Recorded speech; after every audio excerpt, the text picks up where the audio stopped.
বরযাত্রী ফেরার পর বরের বড় ভগ্নিপতি, বরের বড় ভাই এবং বোন, আর একটু পরেই আসতেছে এই যে বরের আর এক ভগ্নিপতি, এবং এবারে আসবে বরের বড় বোন। এই বরযাত্রীদ্বয় বরের বাড়ি পৌঁছানোর পরেই কনের বাড়ির ঘটনা নিয়ে বাজুনিয়াদের বাজনা আমরা শুনব। তো চলেন শুনতে থাকি বাজুনিয়াদের ঢাকের তালে কনের বাড়ির ঘটনা। তো শুরু হয়ে যাক। থাকি দাদা মুইও দাও এক কান পিস না আগে দাও মানে এক কান পিস ওইটাই তোমার ঢোল কথা। হ্যাঁ আরে মজা হয় রে।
এবার কি করবা হে টাক টাক পুরু টাক টাক ধিন টাক টাক পুরু টাক ওই না এখন শোনে না তুই কইনার মাও কান্দিতে ভাতারে আয়া আবো কইনার গানে ভাতারের ভাত খাবো না মা।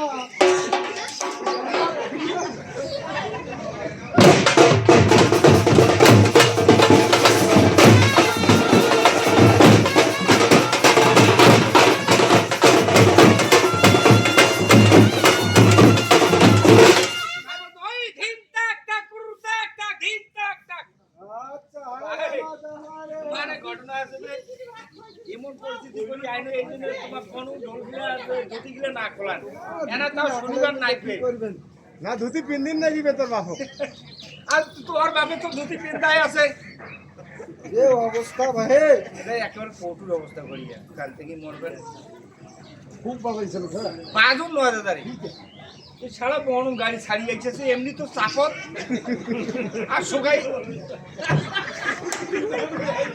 কাল জামাই খালি ডাইল ঢেলছে হ্যাঁ জামাই ঘর জামাই কাকাই তো বুঝেন না আপনি আবার